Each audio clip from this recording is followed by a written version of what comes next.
Bonsoir à toutes et à tous, bienvenue dans cette édition d'information dont voici le sommaire. La lutte contre la criminalité financière dans la zone ouest africaine préoccupe ses États membres. À Conakry, les experts débattent du sujet et tentent de trouver une nouvelle stratégie pour contrer le fléau. Et puis en déplacement, nous irons dans le sud du pays. Le ministre des Travaux publics sur les chantiers des routes Kissidougou-Guédou et Guéguédou-Kondebadou, Moustapha Naïti, exhorte les entreprises à accélérer les travaux. Enfin, les conséquences des boissons fraîches en ce mois saint de Ramadan. Notre rédaction s'est intéressée au sujet. Les spécialistes réagissent et apportent des conseils pour éviter cette préférence alimentaire qui n'est pas sans conséquences pour la santé des fidèles. Voici pour le sommaire, c'était tout pour le sommaire. Encore une fois, bonsoir à toutes et à tous. Tout d'abord, ces séries de décrets. Décret D 2019-137 PRG SGG portant nomination des cadres au ministère des Postes, des Télécommunications et de l'économie numérique. Le président de la République, vu la Constitution, décrète, article 1er. Les cadres dont les prénoms et noms suivent sont nommés dans les fonctions ci-après. 1. Secrétaire général.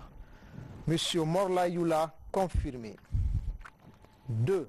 Chef de cabinet. M. Mohamed Diallo, précédemment directeur général de la Guinéenne de large bande GILAP. 3. Conseiller principal. M. Mohamed Kaba, précédemment directeur général de l'ANSI. 4. Conseiller juridique, M. Tcherno Mamadouba, confirmé. 5. Conseiller en charge de l'accès universel, de la formation et de la recherche, M. Tcherno Wouri Diallo, confirmé. 6. Conseiller chargé des questions de télécommunications, TIC, M. Alseni Sissé, ingénieur des télécommunications. 7. Conseiller chargé des questions de l'économie numérique, M. Abakar Kourouma, précédemment directeur général adjoint de l'ANSI.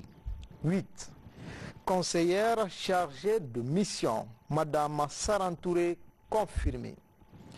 Inspecteur général 9, M. Mohamed Mankona Yatara, juriste en service au ministère des Postes, des Télécommunications et de l'économie numérique. 10. Inspecteur général adjoint, M. Fodé Fofana, confirmé. 11. Directeur du bureau de stratégie et de développement, M. Mamadou Saïdou Sissé, précédemment chef de cabinet. 12. Directeur adjoint du bureau de stratégie et de développement, M. Abdoulaye Touré, confirmé. 13. Directeur national des télécommunications, M. Yagouba Sissé, confirmé. 14. Directeur national adjoint des télécommunications, M. Ibrahima Tamine Diaoura, confirmé.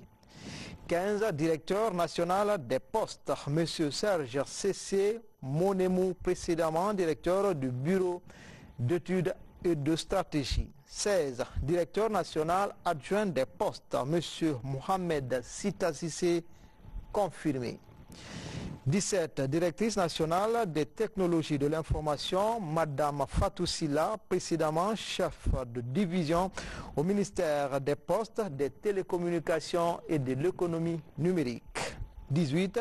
Directeur national adjoint des télécommunications 18. Directeur national adjoint des technologies de l'information, M. Mamadou Mouktar Hal Diallo, précédemment chef division promotion de l'économie numérique au ministère des Postes, des Télécommunications et de l'économie numérique. 19. Directeur général de l'Agence nationale de sécurité des systèmes d'information ANSI, M. Senkon Kourouma, précédemment directeur national adjoint des technologies de l'information et de l'économie numérique. 20. Directeur général adjoint de l'Agence nationale de sécurité des systèmes d'information ANSI, M. Wessou Fadiga, ingénieur informatique. 21. Directeur général de l'Agence nationale de l'innovation et de l'économie numérique, M. Noumouké Kondé, précédemment directeur national des technologies de l'information et de l'économie numérique. 22. Directeur général adjoint de l'Agence nationale de l'innovation et de l'économie numérique, M. Agibou Bari, précédemment inspecteur général. 23. Directeur général de la Guinéenne de large bande Guilab, M. Saïd Oumar Koulibaly, précédemment directeur général de Guinée Télécom. 24. Directeur général de l'autorité de régulation des postes et télécommunications RPT, M. Antigou Chérif, confirmé. 25. Directrice générale adjointe de l'autorité de régulation des postes et télécommunications ARPT, Madame Aminata Kaba, confirmé. 26. Directeur général de la société de gestion et d'exploitation du backbone Sogeb, M. Sanoussi Dabo, confirmé. 27. Directeur général adjoint de la société de gestion et d'exploitation du backbone, M. Mami Diaby, confirmé. 28. Directeur général de l'Office de la Poste guinéenne OGP, M. Mohamed Lamine Diallo, confirmé. 29. Directeur général adjoint de l'Office de la Poste guinéenne OPG, M. Mohamed Kourouma, confirmé. Article 2. Le présent décret qui prend effet à compter de sa date de signature sera enregistré au public au journal officiel de la République. Conakry, le 16 mai 2019, professeur Alpha Condé. Décret D 2019-138 PRG-SGG portant nomination des cadres au ministère des pêches, de l'aquaculture et de l'économie maritime. Le président de la République, vu la Constitution, décrète, article 1er, les cadres dont les prénoms et noms suivants sont nommés dans les fonctions ci-après. Secrétaire général, M. Alkali Soufiane Sankan, précédemment directeur d'exploitation et de ressources humaines à la LONAGUI. Chef de cabinet, Madame Keita Sona Kamara, confirmé. Conseiller principal, M. Abdrahman Kaba, biologiste. Conseiller juridique, M. Tamsir Diallo, précédemment directeur général adjoint du Fonds d'appui pour le secteur privé de la pêche et de l'aquaculture. 5. Conseiller chargé de pêche et de l'aquaculture, M. Koikoy Sakou, précédemment en service au Centre national de surveillance et de protection des pêches. Conseiller économique, M. Louis Kamano, professeur d'économie, précédemment en service à l'Université générale Lansana Conté. Conseiller chargé des questions vétérinaires, Madame Massavané, précédemment directrice générale de l'Office national de contrôle sanitaire des produits de la pêche et de l'aquaculture. Conseiller chargé de mission, Madame Touréa Satou Diallo, précédemment en service à la direction du protocole, ministère des Affaires étrangères et des Guinéens de l'étranger. Inspecteur général des pêches, de l'aquaculture et de l'économie maritime, M. Mamadi Keita, précédemment conseiller principal. Inspecteur général adjoint des pêches, de l'aquaculture et de l'économie maritime, M. Gibril Souma, précédemment en service au cabinet du ministère des pêches, de l'aquaculture et de l'économie maritime. Directeur national de l'aménagement des pêcheries, Mohamed Moustapha Li, précédemment secrétaire exécutif du comité paritaire pour une pêche durable. Directeur national adjoint de l'aménagement des pêcheries, M. Émile Siba Soropogui, précédemment directeur général adjoint du service gestion des ressources halieutiques. Directeur national des pêches maritimes, M. Amara Kaba, précédemment directeur national par intérim de la pêche maritime. Directrice nationale adjointe des pêches maritimes, Madame Fatoumata Silla, précédemment en service à l'Office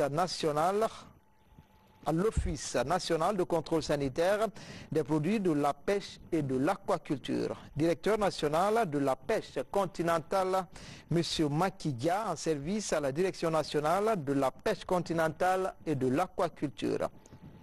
Directeur national adjoint de la pêche continentale, Dr Famoudou Doumbouya, chercheur au Centre national des sciences halieutiques de Boussoura. Directrice nationale de l'économie maritime, Madame Hadia Fatou Haribo, précédemment conseillère économique. Directeur national adjoint de l'économie maritime, Monsieur Mamadi Luc Oliano, précédemment directeur général adjoint du service des douanes, des domaines et des infrastructures publiques, de pêche et de l'aquaculture. Directeur général du bureau de stratégie et de développement, M. Fodé Mohamed Sankon, confirmé. Directeur général adjoint du bureau de stratégie et de développement, M. Mamadi Magasouba, confirmé. Directeur général du Centre national des sciences halieutiques de Boussoura, Dr Idrissa Lamine Bami, confirmé. Directeur général adjoint du Centre national des sciences halieutiques de Boussoura, Dr Mohamed Ousmane Tagbe Kamara, chercheur au Centre national des sciences halieutiques de Boussoura. Directeur général du Centre national de surveillance et de police des pêches, M. Demba Guissé, précédemment directeur général par intérim du Centre national de surveillance et de protection des pêches. Directrice générale adjointe du Centre national de surveillance et de police des pêches, Madame Sayon Kamara, précédemment en service au Centre national de surveillance et de police des pêches. Directeur général de l'Office national de contrôle sanitaire des produits de la pêche et de l'aquaculture, M. Moussa Kabassan Keita, précédemment directeur national de la pêche continentale et de l'aquaculture. Directeur général adjoint de l'Office national de contrôle sanitaire des produits de pêche, des produits de la pêche et de l'aquaculture, M. Lansana Djelikuruma, matricule 175 466 Y, chef cellule d'inspection des établissements. Directeur général de l'Agence nationale de l'aquaculture, M. Sidiki Keita, confirmé. Directeur général adjoint de l'Agence nationale de l'aquaculture, M. Mohamed Bob Diaby, précédemment directeur national adjoint de la pisciculture. Article 2, le présent décret qui abroge toute disposition antérieure contraire prend effet à compter de sa date de signature et sera enregistré et publié au journal officiel de la République Conakry le 16 mai 2019. Professeur Alpha Condé. Décret D 2019-139 PRG-SGG portant nomination des hauts cadres au ministère des hydrocarbures.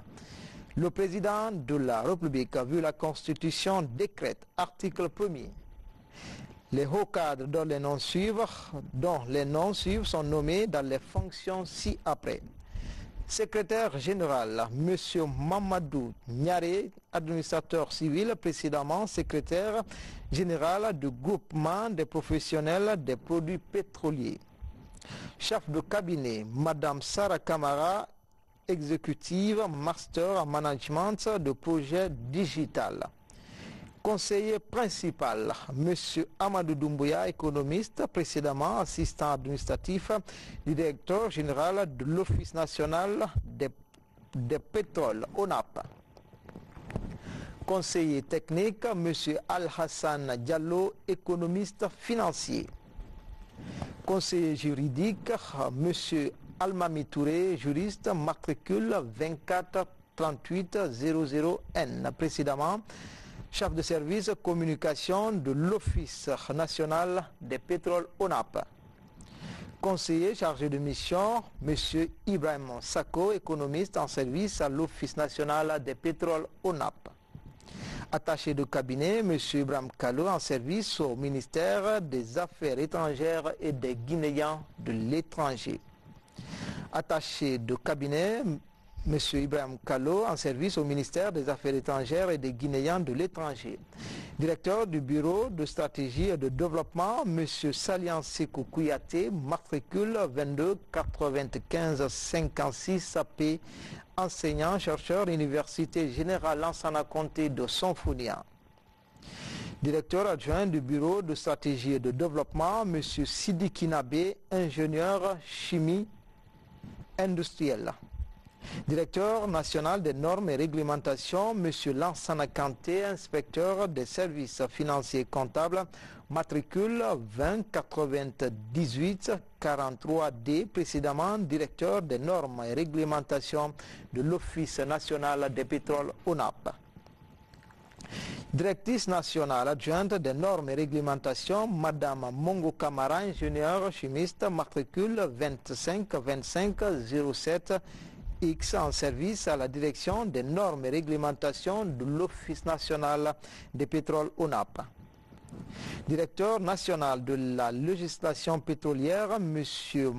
Jean Matos Konomou, ingénieur chimiste, matricule 25 20 64 S, précédemment conseiller DG de l'Office national des pétroles.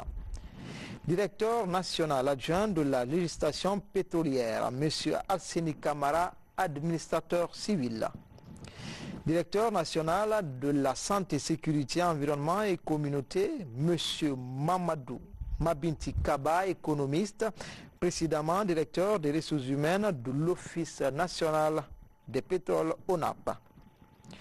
Directeur national adjoint de la santé, sécurité, environnement et communauté, M. Seko Tidiane Kondé, ingénieur chimiste, matricule 22 36 84 Y, précédemment à la direction hygiène, santé, sécurité, environnement de l'Office national des pétroles ONAP.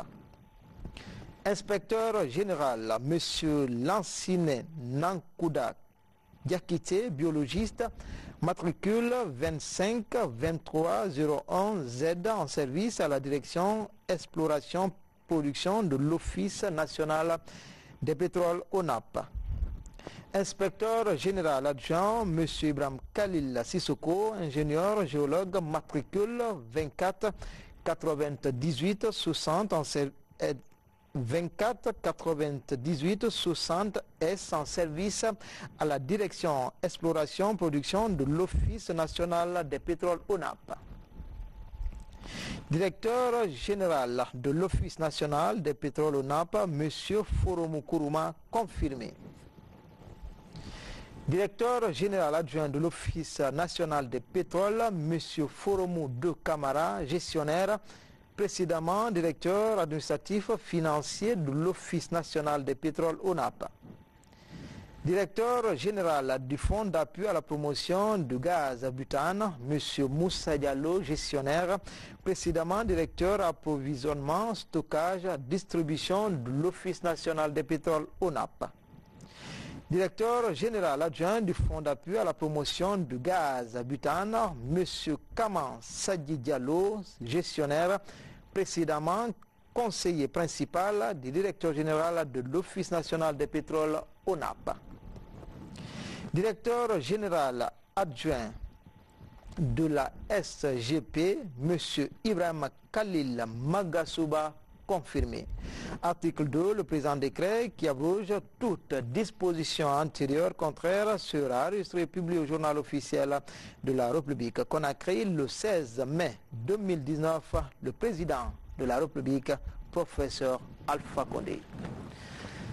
Le Conseil des ministres a tenu sa session ordinaire ce jeudi au Palais Serre-Touréa. La rencontre a été présidée par le chef de l'État. Plusieurs sujets ont été abordés. Explication Bernard Tanguino. 2 heures de concertation, des débats et des délibérations sur plusieurs sujets d'intérêt public. Le Conseil des ministres de ce jeudi a permis au gouvernement de passer en revue une dizaine de dossiers administratifs. La séance débute par le message du chef de l'État. Au titre du premier point de l'ordre du jour, le chef de l'État a adressé en son nom et en celui de l'ensemble du gouvernement ses vives félicitations et tous ses encouragements à l'équipe nationale junior cadet, finaliste de la CAN U17, qui a remporté la médaille d'argent en Tanzanie. Ces félicitations ont également été adressées à l'encadrement sportif et aux autorités du ministère des Sports, de la Culture et du Patrimoine historique. Le président de la République a confirmé ses instructions relatives à la réalisation d'un audit complet du secteur énergétique guinéen afin d'en établir un diagnostic détaillé et définir les grands axes stratégiques du développement de ce secteur. Le président a donné des directives au département financier, ministère de l'économie et des finances, ministère du budget, Banque centrale de la République de Guinée, en vue de la priorisation dans l'exécution des dépenses publiques des secteurs sociaux, afin de leur permettre d'impacter positivement et rapidement sur les conditions de vie des citoyens guinéens. Le chef de l'État a instruit les ministres en charge des transports et du budget de diligenter les opérations de mise en place de la compagnie de transport aérien de droit guinéen, Guinée Airlines, en procédant notamment à la libération de la quote-part de l'État dans le capital de cette société en cours de constitution. Appréciant les progrès déjà accomplis dans ce domaine, le président de la République a instruit les départements concernés de concevoir et de mettre en œuvre un programme de réduction de l'inflation pour la ramener à un niveau encore plus bas que celui atteint ces dernières années dans le but de préserver le pouvoir d'achat des consommateurs guinéens. Le chef de l'État a rappelé au ministre en charge du budget et des finances l'urgence de la mise en exécution des textes d'application du Code des marchés publics afin de permettre l'application des nouvelles procédures de passation des marchés publics. Après la communication du président de la République, le Premier ministre chef du gouvernement fait le compte rendu des 3 dernières sessions ordinaires du Conseil interministériel. Puis, se succèdent tour à tour les présentations des ministres sur les projets de loi et décrets relatifs à l'organisation et aux attributions des services relevant de leur département. Le ministre de l'Environnement et des Eaux et Forêts qui a soumis pour examen le projet de loi portant nouveau code de l'environnement. Le ministre a indiqué que l'objectif de la réactualisation du code de l'environnement est d'établir les principes fondamentaux destinés à promouvoir le développement durable, gérer et protéger l'environnement et le capital naturel contre toute forme de dégradation. Le ministre de l'Action sociale, de la promotion féminine et de l'enfance qui a soumis pour examen en seconde lecture 2 projets de loi. Le premier portant sur la mutualité sociale en République de Guinée. Le second portant sur la promotion et la protection des droits des personnes atteintes d'albinisme en République de Guinée. Le ministre de l'Enseignement technique, de la formation professionnelle et de l'emploi qui a fait une communication relative aux préparatifs de la 108e session de la Conférence internationale du travail CIT du 10 au 21 juin 2019 à Genève en Suisse. Le ministre de l'économie et des finances qui a soumis pour examen en seconde lecture le projet de décret portant régime juridique des comptables publics. Il a souligné qu'à date, le régime juridique des comptables publics n'a pas encore fait l'objet d'une initiative gouvernementale en matière de réglementaire, en dépit des lourdes responsabilités qui caractérisent l'exercice de la fonction de comptable public. Le ministre des Transports a soumis pour examen 2 projets de décret. Le premier fixant les statuts de l'Office guinéen des chargeurs CGC, il a indiqué que conformément au Conseil des chargeurs en Afrique, le Conseil guinéen des chargeurs a pour objet de contribuer à la promotion du commerce extérieur de la Guinée en apportant toutes les facilitations et assistances multiformes aux chargeurs dans l'accomplissement de leur mission. Le second projet du décret fixant les statuts de l'Agence de la navigation aérienne ANA. Le ministre a informé que depuis environ 2 décennies, les directions de l'aviation civile rencontrent de nombreux problèmes pour la mise en place des recommandations des audits de supervision de la sécurité de l'OACI, relayés par les organismes régionaux s'occupant de l'aviation civile. Le ministre de l'Hydraulique et de l'Assainissement a fait une communication relative au rapport d'étape sur l'avancement des opérations d'assainissement de la ville de Conakry. Le ministre de l'Économie et des Finances qui a fait une communication relative à la tenue des réunions statutaires de la zone monétaire de l'Afrique de l'Ouest, ZMAO, du 25 juillet au 2 août 2019 à Conakry. Le ministre de l'Énergie qui a fait une communication relative à l'accord de financement entre la République de Guinée et l'Association internationale de développement IDA et la convention de crédit entre la République de Guinée et l'Agence française de développement AFD relatif au financement du projet d'amélioration de l'accès à l'électricité en Guinée. Le ministre de l'Administration du territoire et de la décentralisation, qui a fait un compte-rendu sur le programme de lancement des projets d'infrastructure financés par l'Agence nationale de financement des collectivités en Afrique. Au terme des débats, les différents projets présentés ont bénéficié du soutien et de l'approbation du Conseil. Des dispositions et textes d'application des 10 projets devraient être élaborés dans les meilleurs délais. Au titre des divers, un nouvel exploit international d'un autre Guinéen est annoncé. Celui du Dr Sékou Traoré, spécialiste en génie chimique à l'université Gamal Abdel Nasser de Conakry, qui remporte le prix des champions mondial 2019 de la boue rouge. Le chef de l'État a présidé aussi ce matin à Koléar la remise des équipements sanitaires et autres liés aux produits locaux et de la pêche. C'est une action du programme de productivité en Afrique de l'Ouest avec un financement du Fonds mondial. L'objectif étant d'accompagner le processus de transformation et mise à marché des produits agricoles de qualité. Sanassi Keita. 30 couveuses solaires, 2 séchoirs modernes de fruits et une dizaine de fumoirs de poissons. Ces équipements sont destinés au monde rural guinéen pour l'agriculture, la pêche et l'élevage par le programme de productivité agricole en Afrique de l'Ouest avec un financement de la Banque mondiale. La cérémonie a mobilisé plusieurs personnalités du pays et étrangères, ainsi que les professionnels évoluant dans les domaines de la pêche, de l'agriculture et de l'élevage sous la direction du président de la République, professeur Alpha Condé. L'objectif étant de consolider les plateformes d'innovation multi-acteurs pour le développement des filières ciblées dans une approche orientée vers le marché. Bref, accompagner surtout les processus de transformation et de mise à marché des produits agricoles de qualité et compétitifs. Cette initiative vise à renforcer l'intégration sous-régionale en matière de recherche agronomique et développement des innovations techniques et technologiques sur toutes les filières agricoles, d'élevage et d'aquaculture. Ceci est en parfaite adéquation avec votre vision du développement qui repose essentiellement sur le développement de l'agriculture. C'est pourquoi, sur votre initiative, le Passandad, qui constitue l'expression tangible de l'accélération du développement rural de notre pays, a été financé par la Banque mondiale et intégré au programme de productivité agricole en Afrique de l'Ouest, le WAP. C'est à ce titre, Monsieur le Président de la République, que nous vous rendons un hommage très mérité, car grâce à votre clairvoyance, le paysanat guinéen est en phase avec l'évolution des nouvelles technologies. Les responsables de la Banque mondiale entendent davantage soutenir le président de la République dans ses ambitions de développement engagées en faveur du monde rural. Ce lot composé de 2 séchoirs de fruits de grande capacité, 20 séchoirs de fumage de poissons, 30 couffeuses solaires au profit de 650 bénéficiaires directs, vise à accroître la capacité de production, réduire les pertes post-récolte et améliorer les revenus des bénéficiaires. La Banque mondiale s'est donc engagée à adresser cette problématique à travers le PPAO et le projet de développement de l'agriculture intégrée en Guinée, d'un montant de 40 millions de dollars qui a été mis en vigueur en mars 2019.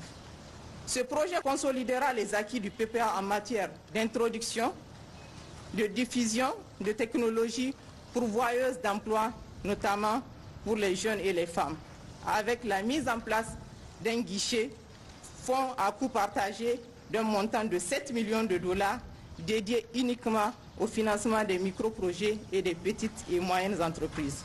Cet appui s'inscrit dans le cadre des initiatives régionales de transfert de technologies au sein des pays mettant en œuvre le programme de productivité agricole en Afrique de l'Ouest. Les équipements dont vous nous faites l'honneur de procéder à la remise ce jour contribueront à coup sûr au renforcement des capacités de production et de transformation de fruits séchés et de poissons fumés, ainsi qu'à la production de poussins dans les meilleures conditions d'hygiène et de protection de l'environnement.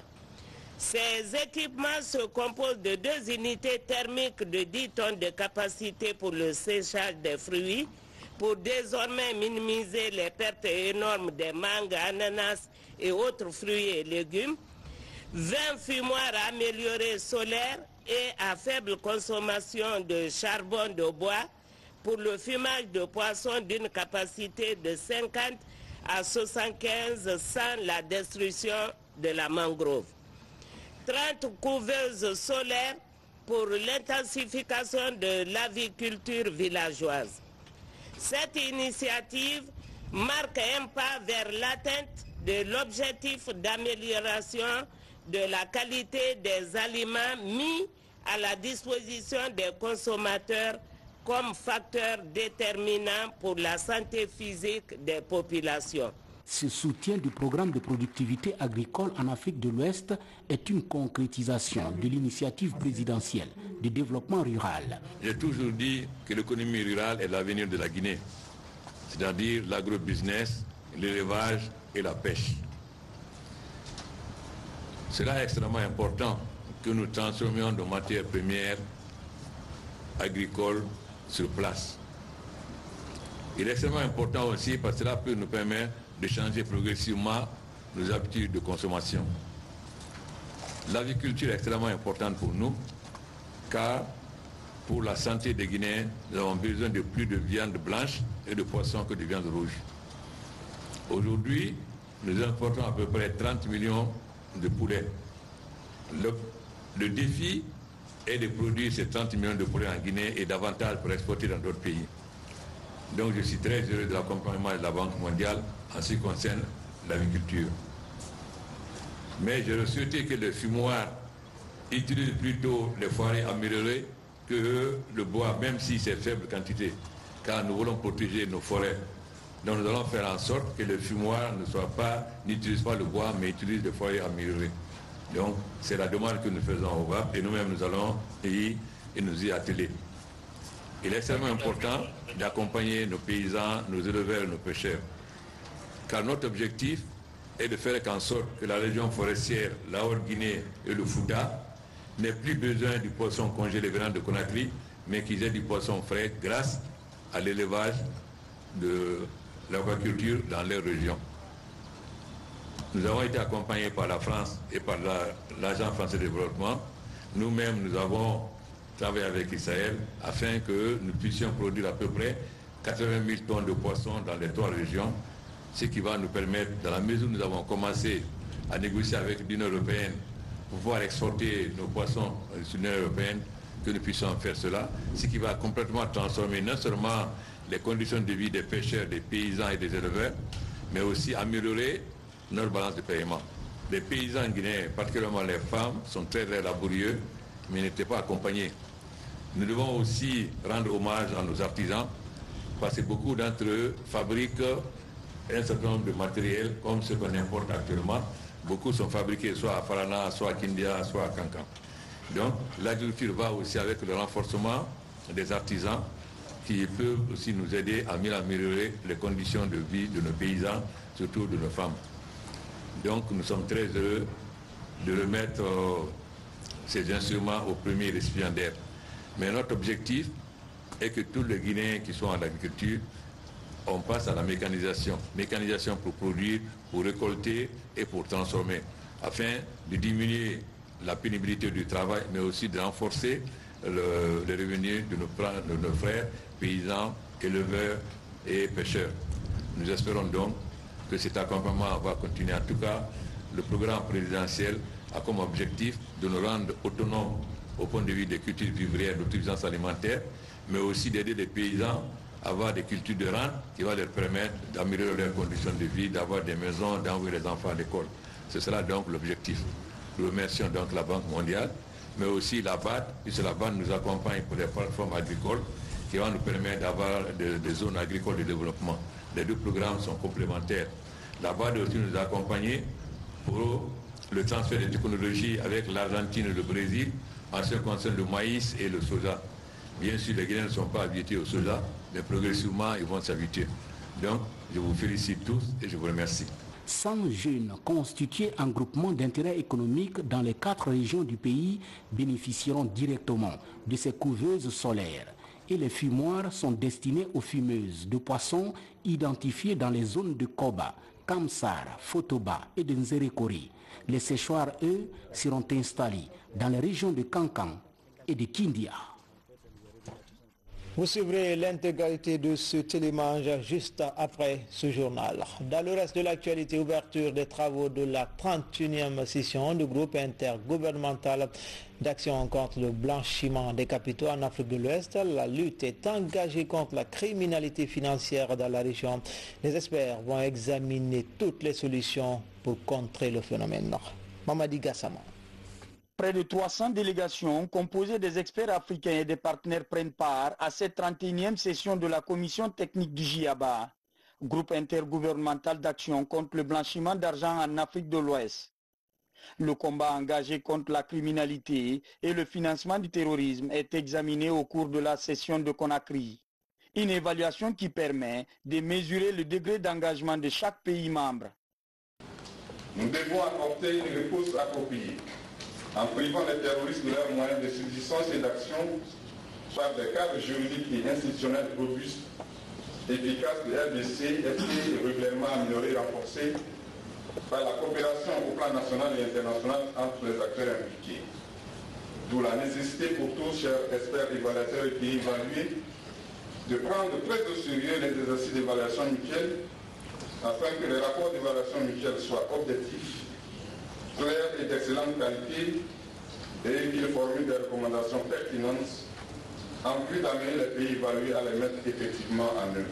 Grâce à la révolution technologique, le transfert de capitaux devient facile et tous les moyens sont utilisés par des réseaux puissants disposant de toutes les stratégies.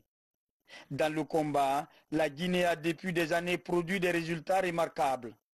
Il n'y a pas eu de condamnation, mais il y a eu des poursuites.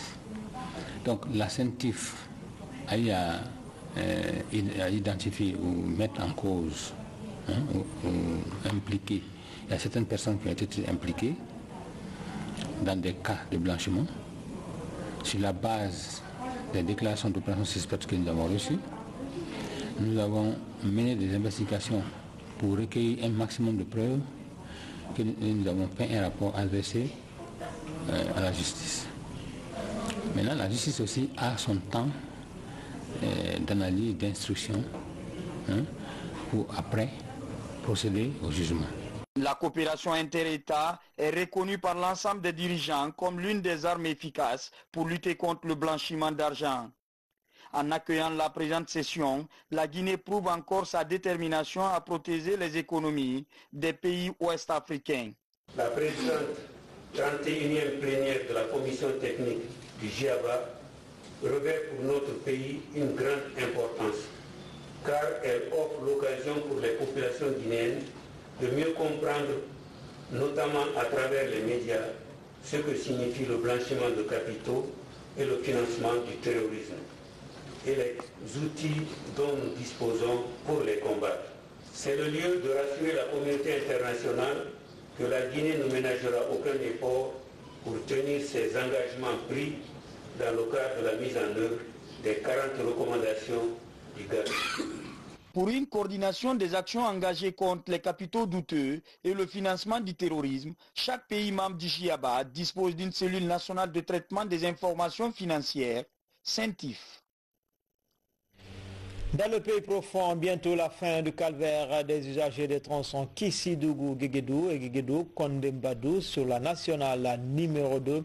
Le ministre des Travaux publics exhorte les entreprises à accélérer les travaux pour faciliter la circulation sur cette route longue de 53 km. Mangafo de Touré, Yaya Zatouni Tunkara, envoyé spéciaux.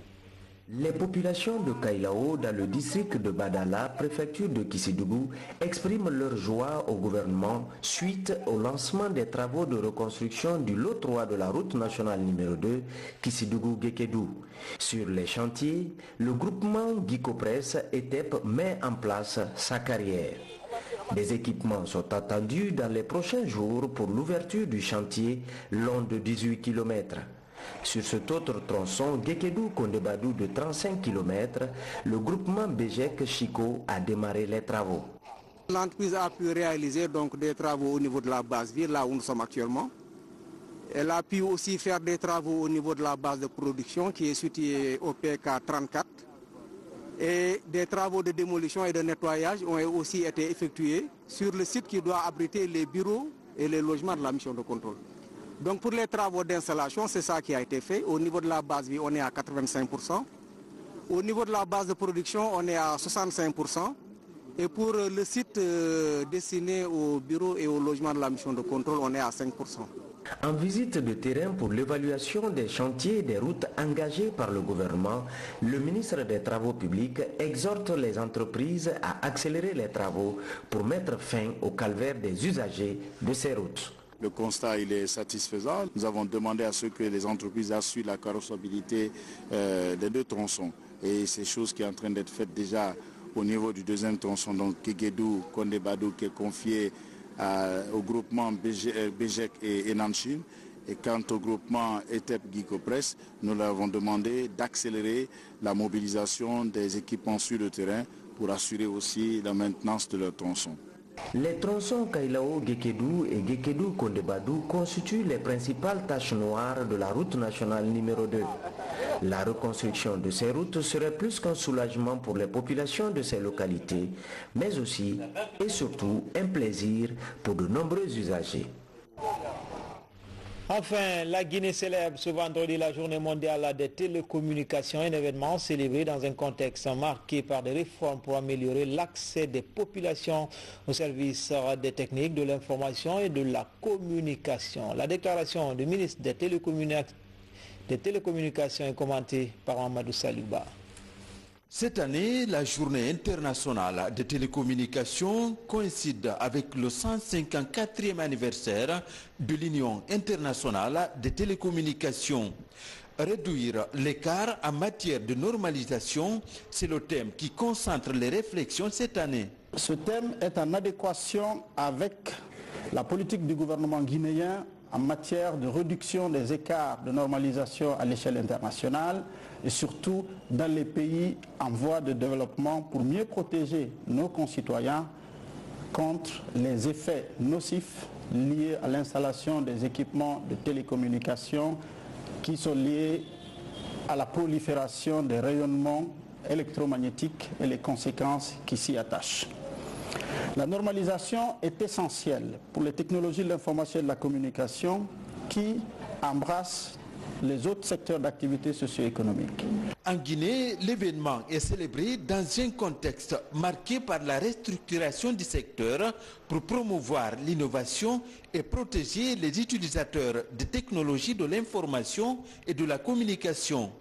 Le gouvernement, dans sa politique de promotion d'un écosystème attractif, a mis en place un cadre légal et réglementaire et déployé des efforts considérables pour construire des infrastructures afin de contribuer favorablement au développement socio-économique de notre pays.